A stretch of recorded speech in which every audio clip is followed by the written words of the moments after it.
Well, hello everybody. If you're watching on the In Pit Lane YouTube channel, this is a thing we call Full Course Yellow. This is just basically a few friends getting together and having a bit of a chat about what's been happening in the world of motorsport. We're on the YouTube channel this week in the hope that we would have some better video, but judging by the error messages I'm getting from YouTube, that's not the case. But anyway, perhaps if you are watching, let us know what the quality is like. It does say that we're going live, but it's also saying that yes, it's insufficient data is going through. So we'll see what happens. It might be that this whole thing is a bit of a exercise in futility. But anyway, well, we've got some. We just as we were going, Doc came on board, and Doc, we've got some. It's not motor racing related, but it's some sad news, I believe. Tell us what happened. Someone that you and I have been watched growing up, no doubt. Yeah. Thanks. Good evening, everyone. All the viewers out there. Good evening, Brett and Chris, Pete, and Stuart. It's just as I was kind of linking up to the Zoom meeting with everyone. Some breaking news with probably more details that'll be on the idiot box later on, which we're usually on, which we're missing a heap. And we send out our condolences to our family and friends and everyone out in the cricketing world, especially. Dean Jones at 59 has just passed away. Apparently died of a heart attack that collapsed in his room over in Mumbai. Of course, the IPL's over there at the moment, and the biggest one-day cricket in the world, 50 over cricket, and he was over there doing his job and probably what he loved doing best. But hopefully he had a nice glass of wine and a nice meal in front of him or something like a good Indian curry at the time. But yeah, really extremely sad news. It's it's a shock I think to all of us, for anyone who dies at that age or even anywhere near. They're not, as they say, probably, pun intended, didn't make his full innings. Yeah, that's such a shame, because I mean he was such a popular cricketer, and also very, I suppose, was a fairly diverse sort of character. Probably didn't get a lot, wasn't he? Probably didn't get all of the appearances, the test appearances, and that he deserved. But as a one-day player, he was very much considered, the number one-day international player in the world. And of course, nowadays, he would have been absolutely ideal for T20 cricket. But obviously, he's always had a huge following in India, hence his appearances on in the coverage of the IPL. So I'm assuming that if he was in Mumbai, that was it Mumbai or Chennai? Mumbai it was, Brett.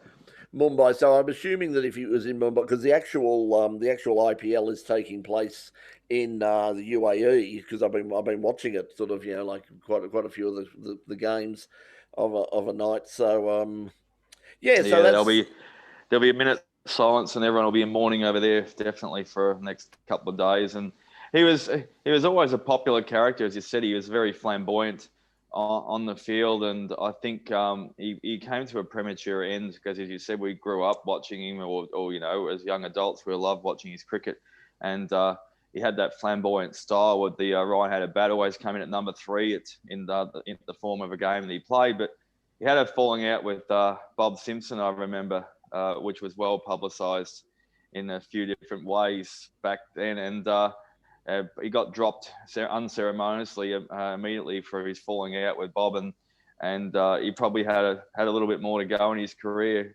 But everyone moved on, and looks like they never patched up things apparently towards the end. But it's sad to see anyone go. I'm sure the cricket world is totally flabbergasted at the moment. It's just been an absolutely terrible year for a lot of things. As I said, when you sort of told us when you've hooked up earlier, just before we went onto YouTube.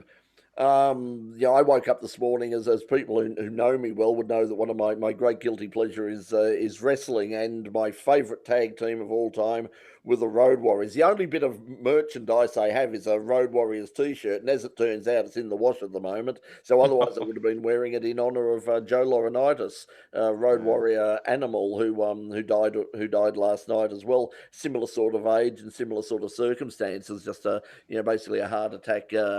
In at his, I think it was at his home, but Yeah, so our condolences to everybody. That'll be a big blow for people in cricket at the moment, and obviously a big blow for fans of the Road Warriors, because the other half of that team, Road Warrior Hawk, Mike Hegstrand, also died of a heart attack about eight or so years ago. So both of them are gone now. But anyway, this is it's a sad way to start the program.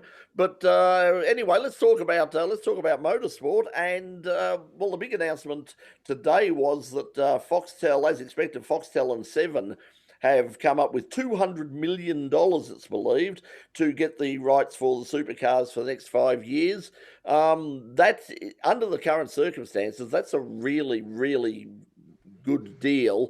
Shows how much it's worth, particularly to Foxtel. The thing that'll be disappointing an awful lot of people will be the fact that the free to air component. A lot of people were expecting it to be much better than what it is at the moment, and as it turns out, it's not going to be better at all. It's pretty much going to be exactly the same as we had on Channel 10. Pete, well, you've got Foxtel and all the rest of it, but what do you think? Were you surprised that it's pretty much as is at the moment, and also you're surprised at the money they got? I mean, $200 million in this environment, I think they should be very happy with that. I was surprised at that, but I wasn't really surprised that the conditions were sort of the same. What does worry me is that Channel 10, when they started off, the highlights are going to be at 8:30, so 2 hours earlier than what they currently are on Channel 10. But that's how Channel 10 started, and then when they gradually fell out of love with it, the highlights were getting later and later, and so that worries me a bit. That the first year it'll be all lovey-dovey, and then beyond that it'll start to stretch out. The time that the highlights are on will start to stretch out a bit. Yeah, I think that the interesting thing will be that Channel 7 have 7 Mate, and that's obviously targeted very much at at blokes. It's a terrible name for a station, but yeah, I think that I think under the circumstances that it's probably it's probably we're going to get a better deal out of Seven, and also the fact that James Warburton is the man in charge. I mean, former head of Supercars, and also Channel 7 have doubled down, because apart from the Supercars, of course, they've announced formally, as a part of this particular package, they've also signed up the Bathurst 12 Hours for another 5 years, which is fantastic. And they've also got the Australian Races Group program, which will kick off when it kicks off, when they're able to kick it off. So so next year, even though you'll only get sort of the handful of supercars, I think 6 supercar events on 7.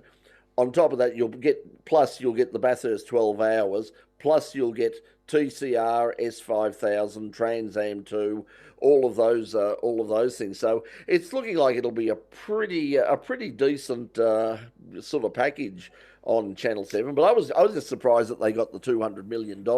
Apparently, it was like the rumor was the last deal was worth $241 million. No one expected them to get that, but I think the fact that they got even to $200 million was really, really good. I think there'll be very, very wide smiles on the faces of the people. To be honest, Brett, that actually sounds like a death knell for the sport to me. What, the drop in money, Stuart? No, you're taking the same sort of thing that's gone on with Formula One, is that nobody's watching it anymore because it's always on Foxtel, or it's always on cable. It's not on free to air. 6 races for the national headline racing series on free to air TV. It's dead. You're not going to get any more people through the doors. The only way they're going to be getting any sort of numbers of viewing is if they stream it themselves, and Foxtel aren't going to want to be part of that. On the back of what you're saying, Stuart, and obviously it's 2019. Bathurst 1000 was one of the most watched TV slots, views, segments, whatever you like to call it, in Australian history. And as you're saying, it's an opportunity for Channel 7, it could have been, if they negotiated it better, whatever it costs money, more or less, and put more, as everyone wants, put more of these races to air, put them on 7, mate, as Brett's saying, it's not well termed, but obviously it is what it is. And you're going to grow a bigger audience. It doesn't matter what channel it is, if it's out there. And I think, fans like, I mean, we are going to get TCR and we are going to get S5000s now. We'll largely get it better, but maybe it's an untapped source. James could probably get more out of it. The interesting thing is going to be what events we're getting. They had to have the free-to-air component. Bathurst is obviously still on the anti-siphoning regulation, so they have to have a free-to-air component for Bathurst. But also a lot of the individual races, particularly the street races, Adelaide, Townsville, Newcastle, a few of those, part of the deal that they've got with those state governments is that it must also be on free-to-air television as well. The interesting thing was, if you have a look, Richard Crail's website, Race Talk, has gone back and had a look at all the figures going back about 10 years. And what it shows is that even though the market has been fragmented, it's still roughly the people who were watching when it was exclusively free to air, the numbers of people who were watching when it was exclusively on Channel 7 back before, or exclusively on Channel 10, since they've moved to Foxtel, it hasn't gone down at all, and basically it stayed pretty constant. So it looks like there's like this hardcore of about 130, 140,000 people who, regardless of whether it's on free-to-air or pay TV, will find a way to watch it. It's not as if they're sort of looking at it now and going, well, there's only, it used to have 400,000 viewers and now it's only got 65,000. The figures don't really show that. I was surprised that it stayed as constant as it has, and also the fact that KO now, they don't release viewing figures, but in terms of the number of subscribers, apparently there's more than 500,000 subscribers to KO now. So just, what's it, $10 a pop, isn't it now? No, it's actually, that's the downside of it. KO is, for an online service, it's $25 a month. Oh, 25, right.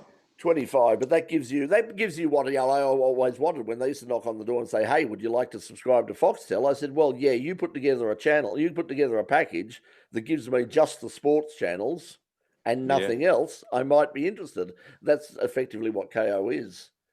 So the teams have been asking for more free-to-air coverage, because they're saying that they don't get a lot of exposure for sponsors and things. So they were asking for more free-to-air coverage, and they were hoping that this deal would bring that. Yeah, I think the sponsors would be the ones, because obviously one of the selling points of Foxtel's coverage and KO coverage is ad-free and all the rest of it, which is not what sponsors want. Sponsors want to be able to sort of back up their sponsorship by having sort of other forms of media, like they reinforce it with their 30-second and 15-second ads. So obviously they'd be keen on that. The other thing that hasn't been mentioned anywhere in anything that I've seen is what now happens with the race at Albert Park.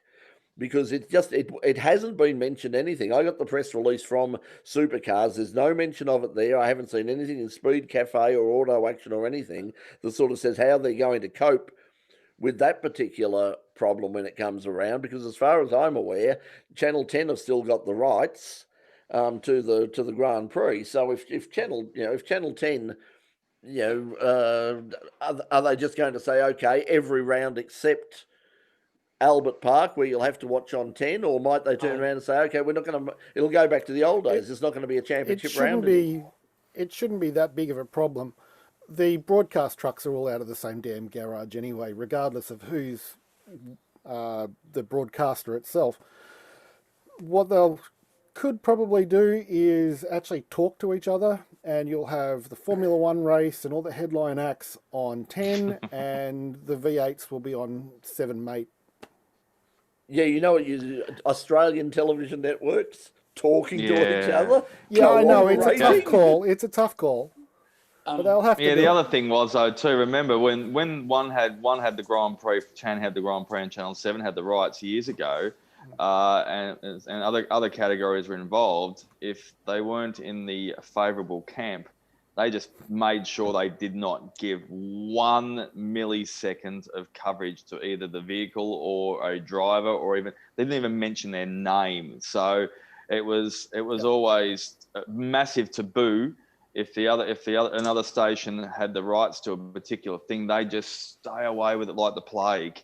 So I suppose the other thing to think of is that CBS swooped in and bought Channel 10 right when Murdoch wanted it, and of course Murdoch is Foxtel. Exactly. So, You're right. The head offices are going to have issues as well, aren't they? Good point, Stuart. As everyone's going to have to answer to Mr. Murdoch, which on the ABC last week they started a good documentary on him as well too.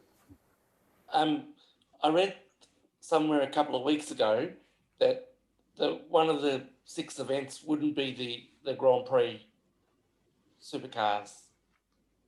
Yeah, so far what's been announced is basically they will have, obviously Bathurst will be one of the 6 events, Adelaide, Townsville, Gold Coast, Newcastle, and Sandown was one of the events. I'm not sure whether that's still the case now. So it'll depend on what the deals are with the individual tourism authorities, because I know that particularly say for the Gold Coast, it was a non-negotiable. It was just, no, we have to have free to air. If this thing's going to keep going, if this is going to go ahead, we really do want free to air television.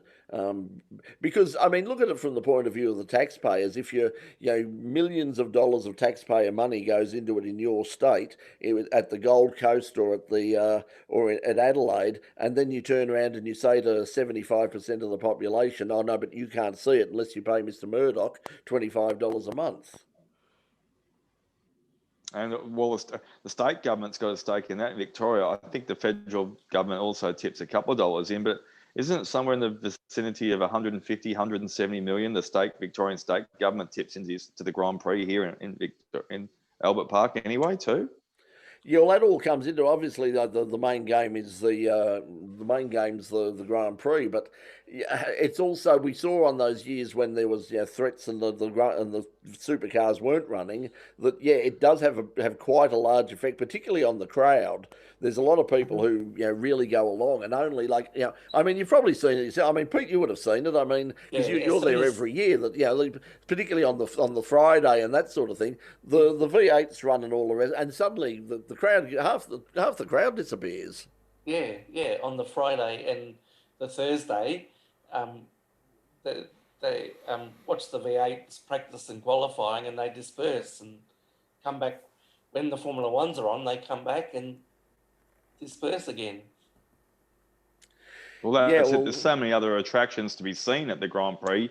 That's it. If there's whatever's on the track to give it track time, the people are doing it that on the Thursday, Friday, etc. But I mean, as it's well known, if like yourself, Pete, and many others, and I suppose Stuart and Chris and Brett, everyone out there that's listening and watching right now, I'm sure if you've been to the track, you go there.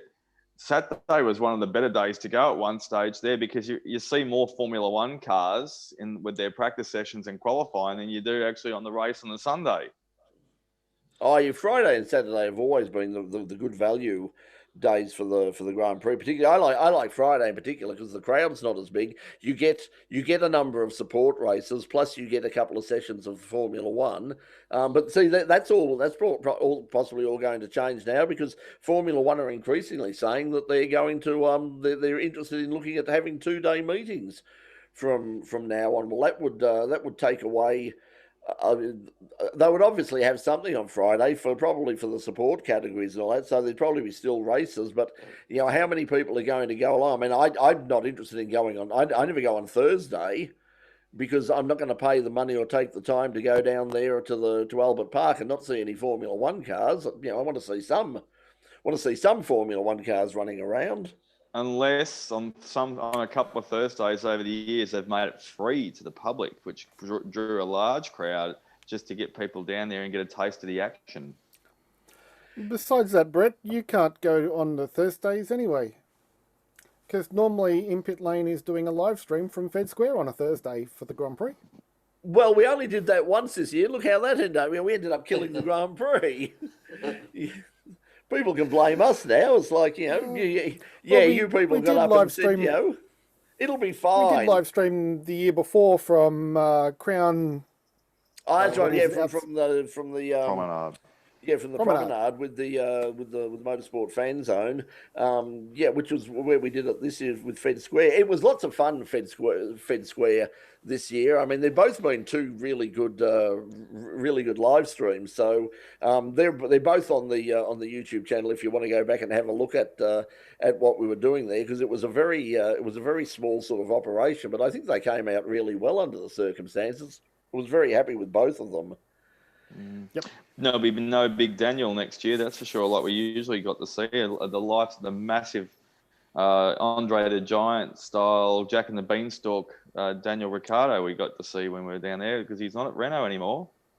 Well, I suppose it depends on so McLaren are probably not going to pay any money for that sort of promotion. Whether the Grand Prix Corporation does or not is another thing, because the giant Daniel Ricciardo with flames flying out of his head was pretty cool.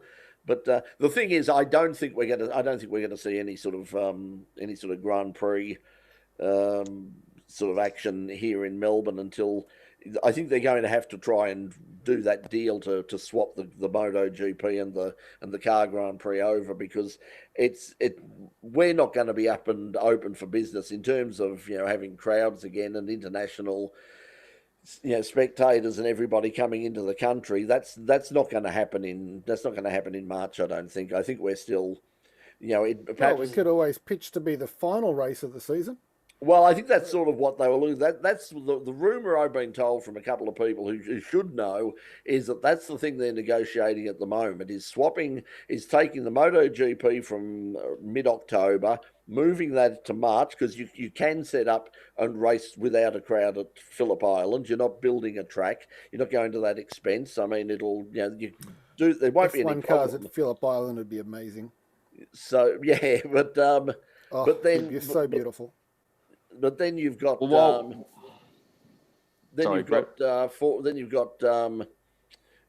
Formula One would be later in the year, either October or even later. So I'm not sure whether there's anything contractually that Formula One have to do in terms of the last race. Certainly Melbourne's contract said have the first race, and whether Formula One might use that to leverage because they didn't really want that. Bernie Eccleston in particular hated that, because he said it's the worst time. So he said we want to kick off the year with a bang, and it's the least watched Grand Prix, one of the least watched Grand Prix we have, because it's just for Europe and particularly America, it's in a terrible time zone. Exactly. Without getting side, Stuart, go back to Daniel leaving Renault and what have you. You mentioned McLaren. Is there going to be a McLaren team? Because they're selling off a lot of assets right now. Yeah, they'll be. That's one of the reasons they're selling off a lot of assets, is to make sure that it's a bit like Williams, make sure everything's going well. But they've got a contract. They're signed up for the Concord Agreement. They'll have Mercedes engines. They'll be safe. They'll be around for a while. I think it's probably end up being a good move for Daniel, because those Mercedes engines in that chassis, or the chassis that replaces it at the end of next year, could be a pretty good package. Well, guys, while we've all got everybody here, I've got some frozen chooks just in the kitchen here with me right now, and thinking about doing a chook lotto, because without the risk of going too much into avian flu, which is out your way, Stuart. There's a lot of farms up there in lockdown at the moment too because of the bird flu. But so I've got some frozen chooks here. Alfa Romeo team, I'd like everyone to know, everyone's opinion on knowing is it going to be Kimi? Is it going to be, as one of Brett's fan favourites, Giovinazzi? Or is it going to be Schumacher? Is it going to be Perez, Hulkenberg? There's so many names that could be racing for Alfa Romeo next year. Pete? Schumacher would be an interesting way, like Alfa Romeo and Ferrari would be tied together because of the Yeah. FCA connection. It'd be a great way to get a Schumacher into a Ferrari in a couple of years' time. Well, that's true. I think he's a possibility, but I think Ferrari would be really keen to let him debut in Ferrari if they could, but they're probably still, they've got to wait. Obviously, they've got a long-term deal with Leclerc, and I'm not sure. Pete, do you know how long the deal is with Carlos Sainz? No, I don't. Sorry. Yeah, so I'm not sure how long that is, but you'd think that they might wait at least another 1 or 2 years. But yeah, I suppose if they desperately want to get him in, that Alfa Romeo would be a good sort of backdoor to put him in. They've got so many options. I mean, they can go for sort of like it's what do they want? Do they want to get a couple of young drivers like Schwartzman and Schumacher or something like that, and bring them through and say, okay, guys, you're here for 3 years, and we're going to bring you through to be full time Formula One drivers, or do they want a young driver like one of those guys and an experienced hand like a Hulkenberg or a Perez. what's his? No, I've lost his name from Haas. Grosjean. Grosjean. Oh, Grosjean. No, yeah. I think Grosjean will probably end up back still at Haas. He's matured over the years and hasn't been riding in too many of other people's cars off lately. Yeah, I'm not He's sure telling why. everybody else off for doing it. I think that's it. I mean, Grosjean's one of those people. I think that Formula One, and it's the same even with supercars. I think at some stage, you've got to have a bit of a clean out and sort of look at your list, as it were, as they do in the football, and just say, is that guy? That guy is now late 20s, early 30s, mid 30s. Is that guy ever going to genuinely have any chance of winning a Grand Prix? But Look, two young drivers would probably suit the way Alpha's marketing is moving for their road cars and what have you. And Yeah, you can I have to always agree with bring that. in somebody who's, say, just retiring from Formula One as the team manager or the driver manager and get the Test experience driver? that way. Yeah, test driver, spare driver. yeah, it'll be interesting. I think next year is going to be a bit of a holding pattern. I think the real moves will come the year after, when we've got the new rules, the new regulations coming in, and we'll see how people go. See how people go there. With all those new regulations, they're sticking with the horrid engines, aren't they? Yeah, unfortunately, yeah, that's the We need the sound, Formula One. We need that sound. yeah. It's Even a when you, DFV at this stage would sound a shed load better. oh well, when they had when Dead young load. Mick when Mick Schumacher was driving his dad's Ferrari, at Mugello, it was just Yeah. yeah, it was just magic to listen to that noise, and that's one of the reasons why Vettel has bought Mansell's Williams. He said, I just want to get out there. I just want to hear that noise behind me. I mean, yeah, it's the current cars do. I know they're incredibly efficient and incredibly, but they shouldn't have to be. The thing is, there are the Toyotas at Le Mans are hybrid, and they don't sound like that. Yeah, no. No, they sounded real nice. We have to go across they to the bend in sounded like South. a proper race car. We have to go across to the bend in South Australia because Sam Shahin's got to load that that Formula One car as well too these days. So He's getting a hell of a collection, hasn't he? yeah, next time I go over to the bend like I did this year, when I get to go back to South Australia, because there's a chance we might be able to go back soon. When I was peeking into his garage accidentally when I was over there for the Asia Le Mans and happened to run into him, and he offered me, "Oh, would you like to come through and have a look at the cars in a little bit more detail?" I'll take him up on his offer next time. Yeah, well, it's going to be interesting, sort of when we can get back across there. I mean, we were talking beforehand about the drag situation out at Adelaide International Dragway, and the Andrew Australian National Drag Racing Grand Finals, which were put off from about March this year, have now been put back to October, and it's looking like they're going to be delayed probably yet again for a whole bunch of reasons, including COVID. So we're still a long way from being back to just sort of wandering around and doing, what we want when we want. So we just got to knuckle down at the moment. The problem is like as we saw and as we will see this week with the Nürburgring 24 hour, that Porsche have had to pull out both the Nürburgring 24 hour and the IMSA race coming up this weekend. Porsche have had to pull out all of their works drivers because a couple of their team at Le Mans tested positive for COVID.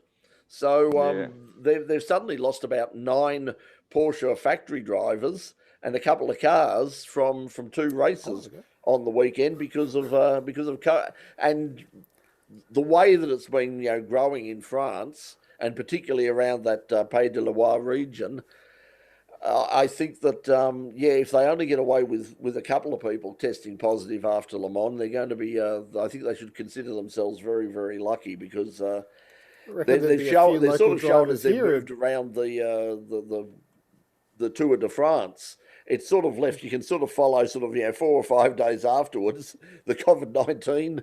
In those towns, the COVID-19 rate starts popping up again. It must be the weekend. They'd be able to find some. Sorry, Stuart, go ahead. How could I keep doing that again? I reckon they'd be able to find some drivers either here or Asia or in the US who would happily they've mostly found them for Nürburgring. The factory cars are out in America, so they haven't bothered to go out and find replacement There's a drivers. few Hyundai drivers that are spare as well too, because they've pulled out because they think they're getting the raw prawn over there too. See, this is where balance of performance goes terribly wrong, because you get a factory or a team that says, no, we're not happy with the deal we're getting. We're going to take our bat and ball and go home. And that's what's happened in the World Touring Car Championship. Hyundai got the latest round, and they actually got an increase in power, but they just said, no, it's not enough. We wanted more. You haven't given us more. So ECU. We're going home now. We've had enough. So they're sort of waving. The problem is if the organisers cave into them, and this has happened with the World Endurance Championship, with IMSA, with a whole bunch of people. It's like, oh no, please don't go.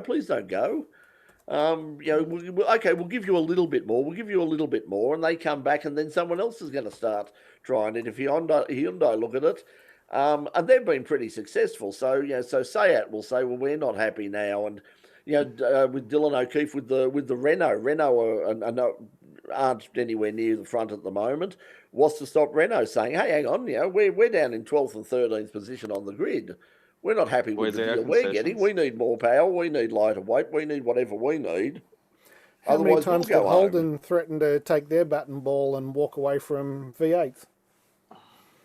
Yeah, that was like every second year, wasn't it? yeah, pretty much so.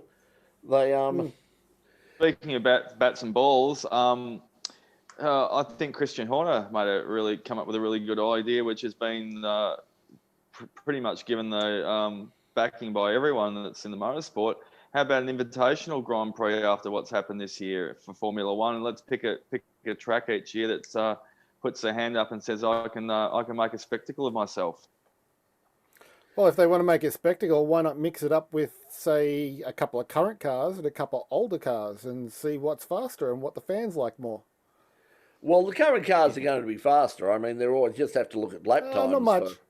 Not much. No, they're pretty. Yeah, when you have a look at the lap times, they're particularly this year, they're way faster than those cars that used to sound so good. That's one of the things that they're doing. They're saying at Le Mans, they're saying these cars have never ever been faster, but that's not what we need. People aren't sitting there and looking at the cars going around and going, wow, that looks 2 seconds a lap faster than it did 3 years ago. No one's sitting there. What they're sitting there and looking at is, gee, those cars look good, and wow, don't they sound great? They want the experience, the atmosphere. Yep, absolutely. Yes. So anyone else watch Le Mans on the weekend? The Toyota. The live streams from a couple of the teams were actually pretty decent. Toyota had they were, weren't they, its Stuart? Cars. And which one did Rebellion? You watch, Stuart? Toyota's Rebellion. I'm not sure if anyone else was, or was it an Alpine as well? Yeah, Alpine. And it was like the camera was sitting over the driver's shoulder, And going by how clean the signal was, they must have used an uplink to the dirigible and out that way, and it was like beautiful. No dropouts. Yeah, no lost they signal. were very clean. Even this year, the app. I mean, the FAA WEC app has been terrible the last few years. I had a little bit of buffering at one stage, about 4 laps outside of the end of the race, which is usually when everybody's tuning in, of course. And I thought, oh, here we go. But it did come back, and then it dropped out basically just as they were walking onto the podium, which is what it did a lot again last year, with everybody sort of watching for the podium and all the rest of it. So that, but other than that, it was pretty much bulletproof, and I think they did a great job. They did both in terms of the coverage and the running of the race. The Radio Le Mans team did an absolutely brilliant job. Because they were spread all over the place. None of them were in France. None of them were at Le Mans. They were all, John Hindhaugh and Nick Damon were at John's house just out, in England, and Shay Adam was doing pit reports from our home in Florida, and you wouldn't have known. I mean, they said at times that we're not trying to fool you. This is where we are. But gee, it went surprisingly smoothly. And I'll just let you know, Stu, I'll put a link up somewhere when I get it. Last night about 2 o'clock, High Vision had the second one of their webinars, and it was a look behind the scenes at Fox's coverage of NASCAR. Yes. And how they've been putting ask that if we together, needed and to that was sign in for that that. was really interesting. I thought that one was actually coming up next week. There's actually Breaking 2 news. of them. Yeah. Breaking news? What have we got broken? Breaking news on NASCAR today. It's now Michael Jordan now owns a big chunk of a NASCAR team. Yeah, well, that was yesterday with Bubba Wallace is driving, I think. His departure from the Andretti United team, so that's been confirmed. And Michael Jordan has had interest in motorsport before, and he was approached in the last week if he would ever invest into a NASCAR team or have some sort of relationship with it. And his PR, his head PR guy, number one PR guy, said, absolutely not, denying that's a complete rumor. No, Michael Jordan will never has not got any interest in whatsoever. And like that, within a few days later, bought they haven't given exactly the percentage, but it seems to be a majority ownership title of a NASCAR team, and they haven't disclosed which team it is yet as well too. So it's obviously not going to be Andretti United, because that's where Bubba Wallace has left. But wherever he is going to be driving in the next season, Michael Jordan will be basically owning it. Yeah, I think I did see where the team. I think it's currently the team that Petty's involved with at the moment. But I haven't been keeping up to date. Like I saw all of the headlines. I had a quick read, skim through of the details. Of course, the Trump followers are absolutely outraged and, stamping their little feet up and down and saying, political correctness gone mad. Black man owning the NASCAR team. Can't happen, boy. But, that's... Oh, well, we'll just say screw the bigots. Yeah, well, that's it. It's pretty tense over there at the moment. So I think that anybody that's sort of navigating that situation right now in America, it's a pretty tricky situation. Look, I think anybody else got anything to raise? Because we might kick out of our YouTube stream, because I'm starting to get warnings again. We've been up and down in terms of stream health.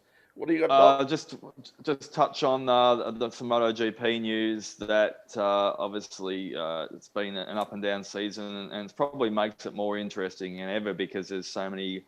Everyone's making themselves a wild card for the championship, including Dovizioso has hardly won a race all year and is on top of the point standings. The quick highlight news is probably Marquez has come out this week in the last few days and said he hopes Portimao will be his comeback race. But look, it's just going to be a bit of a cameo ride for him, a bit of publicity appearances for him because he can't obviously get anywhere in the championship. But people probably at like Moto GP will want to go out there and see Marquez and see what he can do, especially with the injury that he's coming back from as well, though, too. That's been quite a setback for a lot longer than he disclosed. And there was supposedly a little bit of an accident that happened at home. Well, it'll all come out in the wash, and let's see how he rides. Yeah, it reminds me. I think there was wasn't there someone a few years ago who had supposedly had a fall in their bathroom or something, and everyone went, "Nah, he was out in the backyard flinging around on a dirt bike." It was, it's happened in all sports. It was happening in AFL a couple of years ago, falling over in the shower when he was really out there on the terps. on the dance floor, yeah. Tiles. Anyway, we might just kill off. But if you're watching on YouTube and you'd like to join the panel, and that's what you can do. This is just a chat. This isn't a show as such. This is just us getting together for a chat, as you can see. And we'd love you to come on board. I mean, if you'd like to talk about motorsport issues and just join us to kill a bit of time on a Thursday night, love to have you on board. There's a link down in the description, in the content descriptions below, or go to the In Pit Lane Facebook page and we'll put up a link there so you can get an invite, and we can send you a link to the Zoom meeting, and you can come on board and just have a chat as well. But I think under the circumstances, I'm getting warnings from YouTube, but it does tell me at least that we are still broadcasting, which is something that wasn't happening on Facebook. So I think not my mascot that's causing trouble, is it? What's that? Not my mascot that's causing trouble, is it, in the corner? No, of the screen? I thought it was twins. Which one's Danny DeVito and which one's Schwarzenegger? It's the green Scott Morrison doll. They're all the rage about. They're actually giving him away. They're actually giving them away at work right now. Get your free green Scott Morrison from wherever. That'd be the Scott Morrison COVID edition doll. The COVID edition. Yeah. The COVID edition. That's the biggest issue in the world. He certainly didn't get his hair cut down in Victoria, because he can't do it at the moment with his black hair.